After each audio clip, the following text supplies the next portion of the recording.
All right, so guys, I'm going to be talking to you all about developer partnerships. It's a topic that we haven't really spoken, broadly about in public, so I'm looking forward to doing that today and giving you a bit of insight into what's coming. And I'm also very easy to find, so I want to talk to all of you about ideas and things that you've got, bubbling away in the back of your minds. So first of all, a bit of introduction about me. Formerly from MakerDAO, I was at the Foundation and then at the leading the Protocol Engineering Core Unit. And currently, I've recently joined the Starknet Foundation, Head of Product Partnerships. So my role is really about leading developer partnerships, working with all of you, the developers, understanding what things you're working on. And as part of my role, I'll be very engaged in the technical assessments of applications and everything end-to-end that goes into developer partnerships, and I'm going to explain what they are.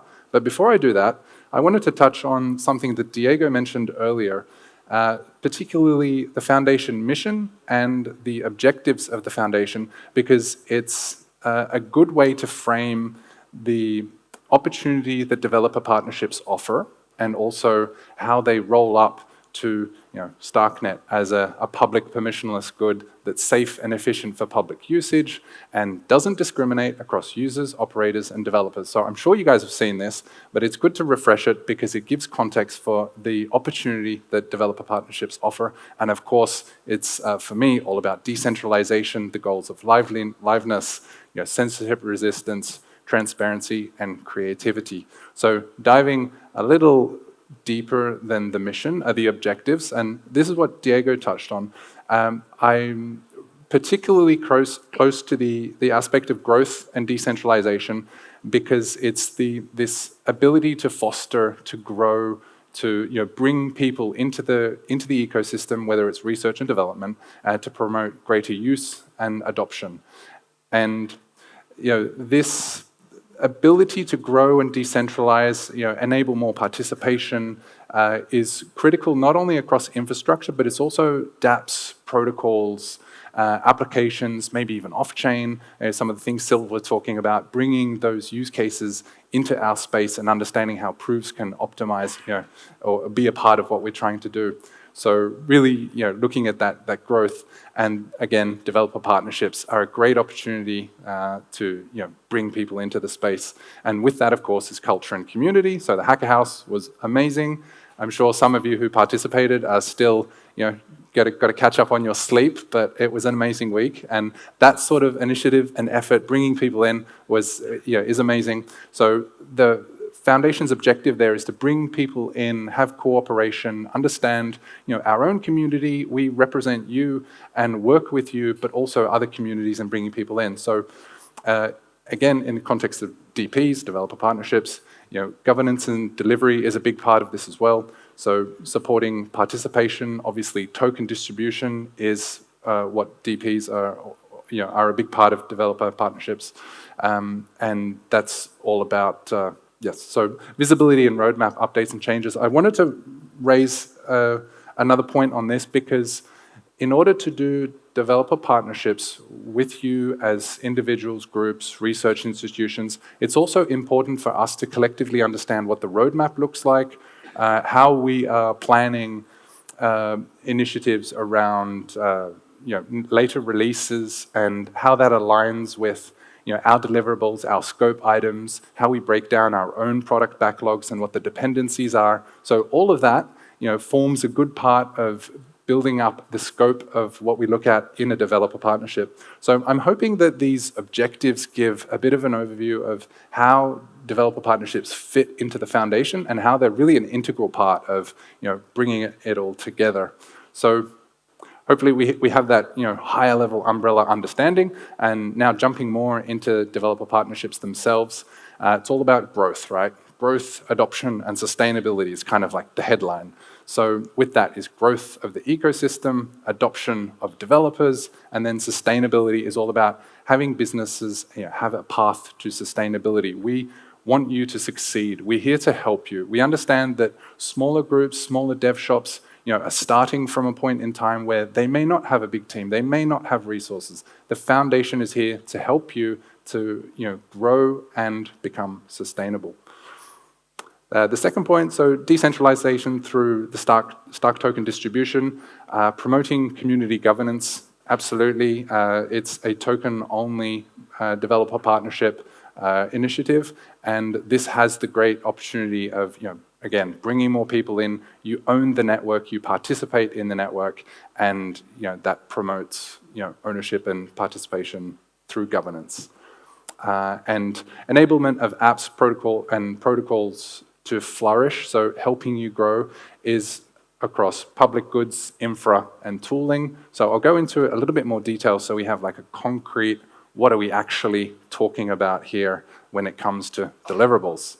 So very simply, public goods, think of public goods, infrastructure, tooling. So public goods, you all know, but an example could be a dashboard that gives you an unbiased view of the ecosystem or other ecosystems. How are we competing against others? Where is their value? Is it transparent? These are all things that we would like to see and understand and know. Infrastructure would be nodes, API, RPC, infrastructure that individual developers would be using or could be using, tooling as well. And it's worth mentioning on tooling that we also support paid products that offer a free tier, which I'll talk a little bit more about in a moment. But a little bit more on the tooling could be everything from debuggers, compilers, all the tools that you use that some may exist, some may not exist. And this is to one of the previous points that I mentioned, where I really want to get embedded in understanding the full stack of the ecosystem. Where are you guys trying to build things where you see certain infrastructure pieces that don't exist? Like, are you trying to integrate with maybe a decentralized prover or a node, or it's not working with you the correct way? What are the things that we can do to map out the whole ecosystem and then say, we've got gaps in these different areas? So I'd really like to work with all of you, with all of the people at Starkware, and understand, okay, where is the unlock? Where is the enablement factor that then really brings us up to be more efficient and more effective? So that's sort of my own personal mission, is to understand where all these gaps are and then really implement that so that we're all firing at top speed. And very simply, who are they for? So obviously individual developers, open source projects, research, non-profit organizations, and the paid service that offers a free tier. Like a good example there would be an API service provider where we have a hackathon or a hacker house, and we need some quick tooling.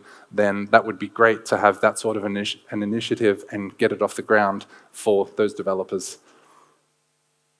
So, okay, hopefully we have a good understanding of, first of all, the foundation, the objectives, the mission, the DPs, how they relate to the overarching, purpose of the foundation. And now I'm going to talk a little bit more about the process and just walk you through what's involved. It's fairly straightforward.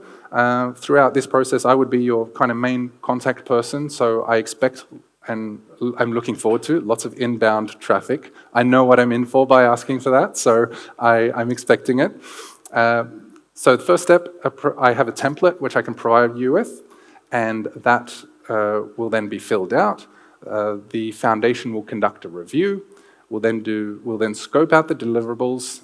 We'll negotiate them either ourselves or a designated team with you. It's very much a mutual process. So my key point here is about mapping out what's the scope, what's the deliverables, again, a product backlog, clearly identifying and having an understanding of what's coming so that we have, a mutual understanding, clear expectations on both sides of what is being delivered over time. And that's something we can always come back to as part of the ongoing review process once a proposal or a partnership is live.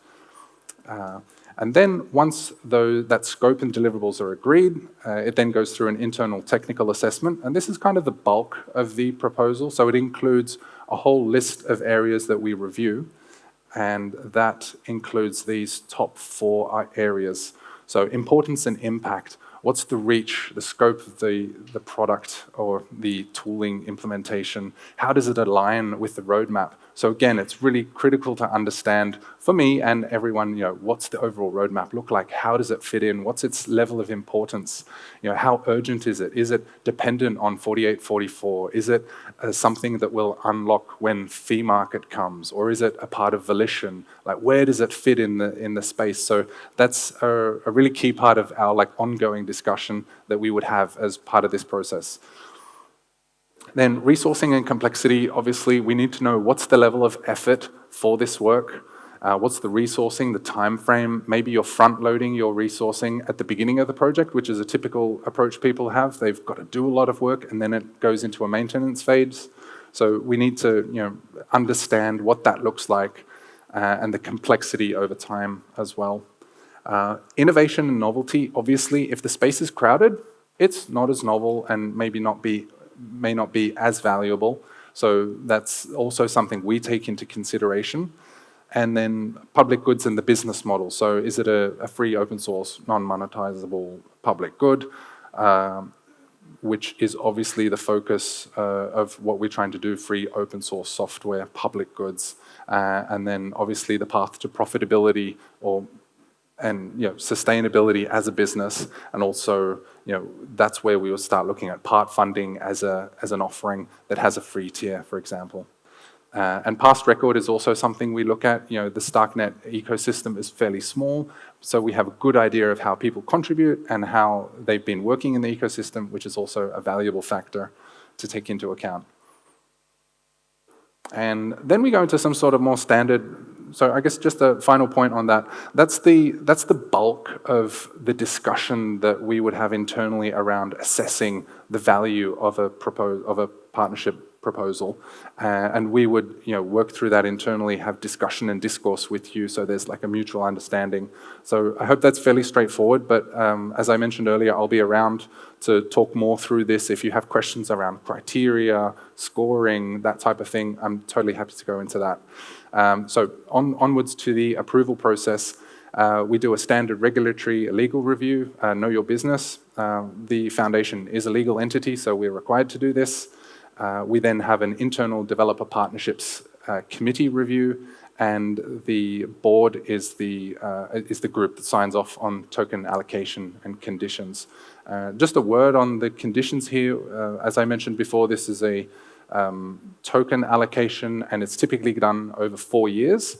So the purpose of this is that we're all vested in the ecosystem for a longer period of time, and we're all building for the larger future of the ecosystem as it grows. So there's this longer commitment both from us and hopefully yourselves around building and vesting over a longer period of time.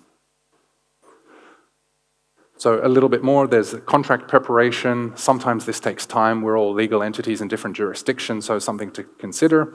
The contract is reviewed by legal, and then it's executed partnership between the Starknet Foundation and the developer or the developer group. And one thing that's worth keeping in mind is that the scope and deliverable review that we mentioned earlier is mutually agreed, and it's something that we will mutually agree on our catch-up cadence. So I want to work with you to make sure that we're delivering scope, that it makes sense. Perhaps we have to change, timelines change. Like Yuri says, software development isn't linear. It's changing, things change and move around. So having that catch-up ongoing review is really important so that we're in a comfortable place and building forward. So that, in a nutshell, is kind of the whole process. I hope it's fairly straightforward, easy to understand. We're not trying to make this process burdensome. We want to make sure that we're being good participants in the ecosystem, that we're working with you, that we're not taking your time away from developing amazing products, but we're here to help you. So I hope that comes across both in the objectives and the mission of the foundation, and also how developer partnerships feed into that. So on that note, where to from here? So next steps, like I said, find me in real life all week in Istanbul. I am here, I am easy to find, so I want to talk to you. I want to understand your roadmap concerns, whether they be infrastructure, deliverables, apps, dApps, things that are missing, things that you're working on, maybe things that other people are working on that you're interested in that would work for you. Maybe they're integration plays, maybe they're a whole host of tooling opportunities. I really want to emphasize that I want to have that feedback and understanding, because again, that's going to help build this full end-to-end understanding of where we have gaps, where can we help, how can we be most efficient. So there's an email, dp@starknet.org. Any questions, comments? If you can't catch me this week, I'll also be at ETH Global, so feel free to find me there. And in terms of resources, I do have an application template. If you want to see it, basically walking through those steps, come find me. I will make that available, and I will also make a summary flow of the application, again, just in the context of being transparent and open to the community so that you all know how does this all work. So yeah, thank you very much, and I look forward to any questions or input you have. Thank you.